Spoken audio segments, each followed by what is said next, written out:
DJ Sachin मलगाम।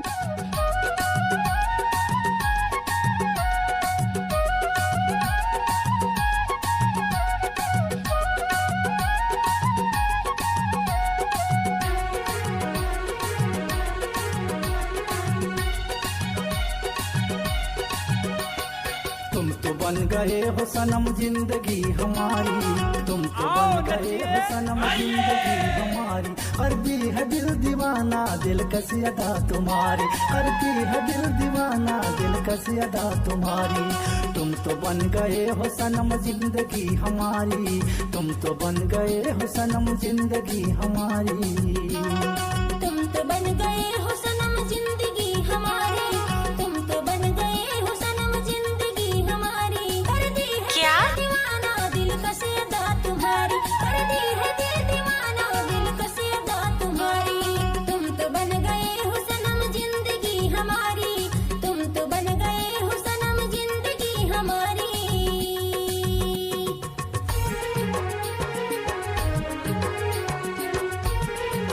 DJ Sachin जोगी लोहिया वाले।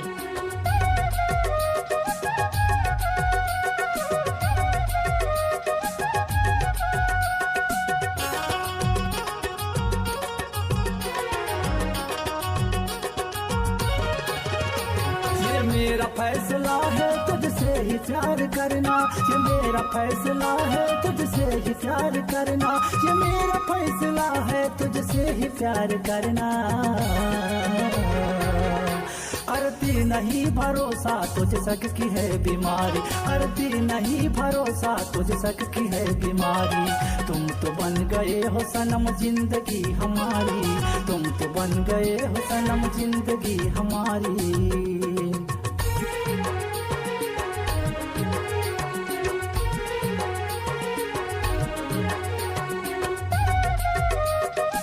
DJ Sachin मलगाम।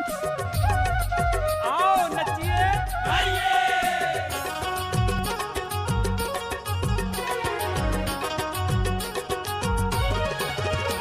तू है कसम खुदा की एक गुल बदन हसीना, तू है कसम खुदा की एक गुल बदन हसीना, तू है कसम खुदा की एक गुल बदन हसीना। तेरे याद में सितम कर कटती है रात सारी, तेरे याद में सितम कर कटती है रात सारी। तुम तो बन गए हो सनम जिंदगी हमारी, तुम तो बन गए हो सनम जिंदगी हमारी।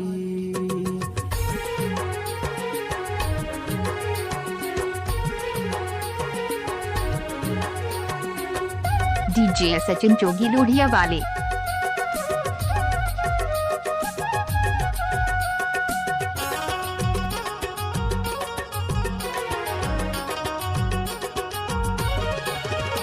कैसे बताऊं जानम मेरे दिल के क्या है आलम, कैसे बताऊं जानम मेरे दिल के क्या है आलम, कैसे बताऊं जानम मेरे दिल के क्या है आलम।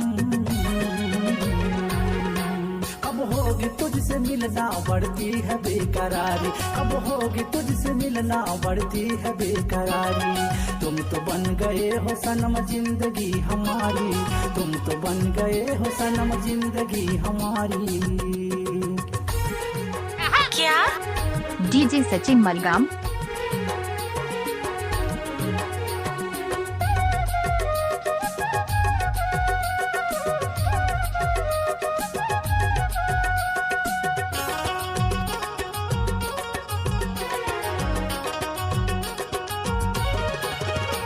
उम्मीद क्या करूंगा मैं अब वो बेवफा से, उम्मीद क्या करूंगा मैं अब वो बेवफा से, उम्मीद क्या करूंगा मैं अब वो बेवफा से। करवट बदल बदल कर ये रात है गुजारी, करवट बदल बदल कर ये रात है गुजारी।